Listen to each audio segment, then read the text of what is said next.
Okay, I thought I would do a quick video on basically my classroom expectations and how this class is going to work.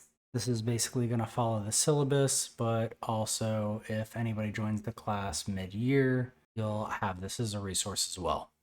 Okay, so in this class, you're going to conduct laboratory and field investigations, use engineering practices and scientific practices during investigations, make informed decisions using critical thinking and scientific problem solving, and it integrates the disciplines of physics and chemistry, hence the name Integrated Physics and Chemistry.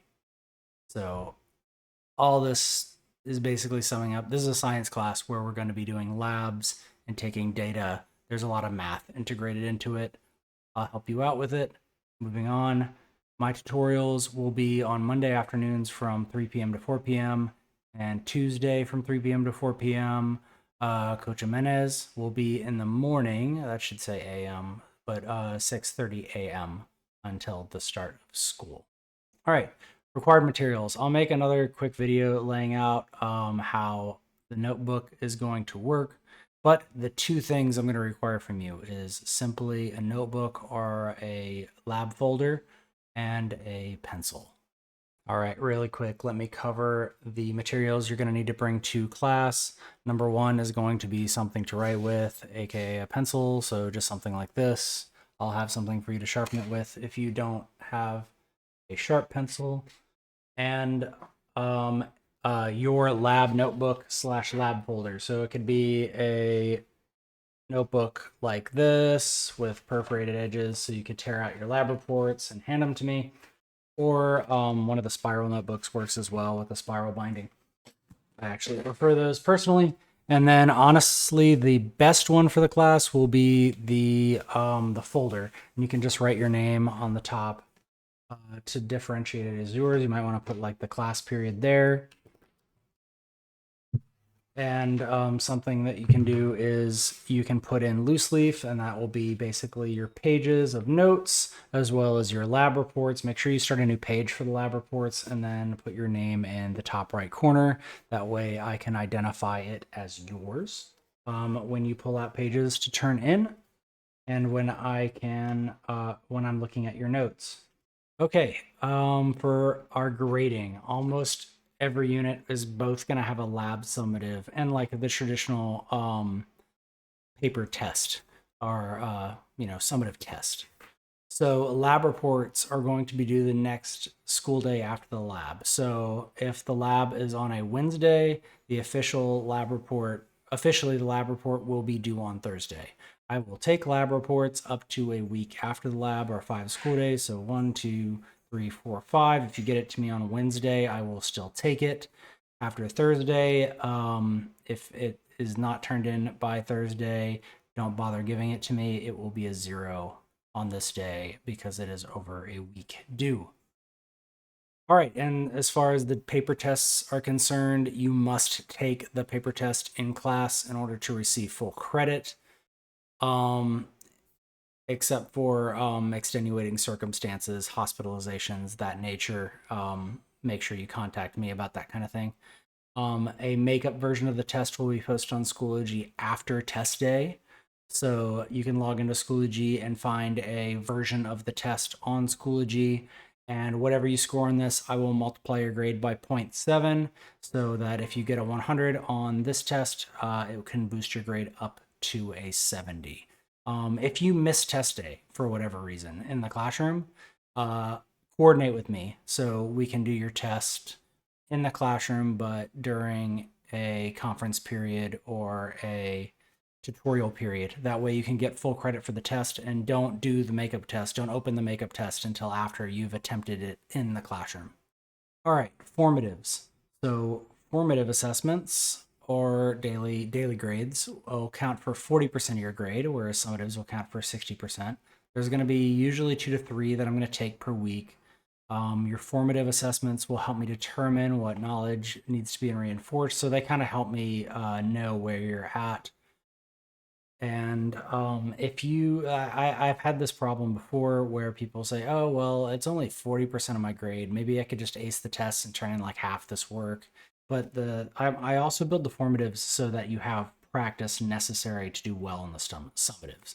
So not only are you throwing away 20 to 30% of your grade if you're not doing a lot of the formatives, but you're not getting the necessary practice to be successful on the summatives. So generally, students that neglect to do a lot of work end up failing the course. All right. Homework will count as formatives. Homework will be online videos like this one and taking notes.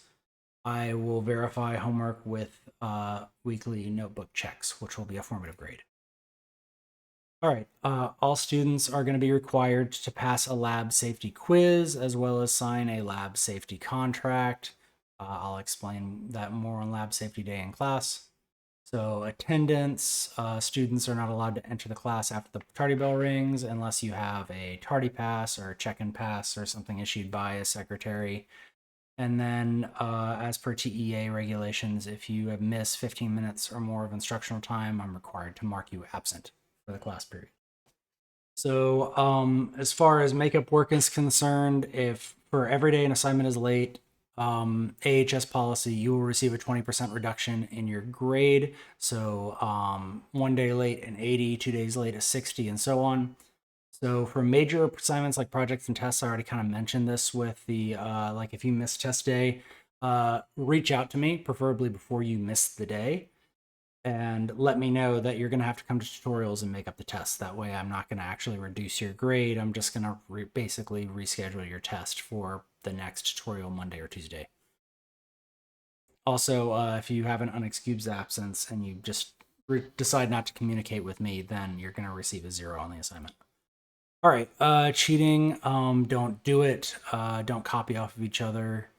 It's not really worth it. You don't learn anything, and then you get a 0, as well as whatever disciplinary action the administrators decide you are going to receive. Okay, cell phones and electronics. I'm gonna try to treat this class as if it's real world. So real world, you can use your phone to help you do your job. What I don't want to have happen is that you're on, TikTok, Instagram, all that stuff during class and not using your phone to distract yourself from the class. So I may ask you to put your phone away and grab a calculator for anything you need a calculator for, and you will not be able to use your phone as a reference if you let it distract you. Also, I'm going to have to request that all phones are put away during summatives, just so that I maintain academic integrity and make sure everybody's work is their own. All right, general classroom rules: be kind, just don't use negative language to describe anybody else. If you have something to say, that's negative, just don't say it. Maintain a clean classroom. Don't be messy, don't be a pig. Be engaged. No sleeping. Sleeping during a lab is a safety violation, so the administrators will deal with that as needed. Also, no phones, headphones, or earbuds will be allowed during summatives. So, classroom rule violations, escalating scale. First time, it's just usually going to be a verbal warning. Second time, I'll have a conference with you scheduled after school during lunchtime, something like that. Third time, I'm going to do a parent contact and let your parent know, and the fourth time will be a referral. If you do something relatively egregious, then I'm probably just going to escalate to doing 3 and 4 both at the same time. Okay, I wanted to emphasize something really, really quick. This lab folder or lab notebook that you're going to have every day in class, this is going to be your Bible or guide to the class. It is going to be needed every single day. When you watch videos online, other than this one, they're going to have notes that you should copy down into your lab notebook. That's what I'm going to be taking the formative grades on. That's why your name needs to be in the corner, so I make sure that they are in your notes, not somebody else's notes that you've changed folders, something like that. And when you do a lab report, you'll be able to take the pages out, turn them in, and submit them for grading. Let's have a great year. Thank you very much.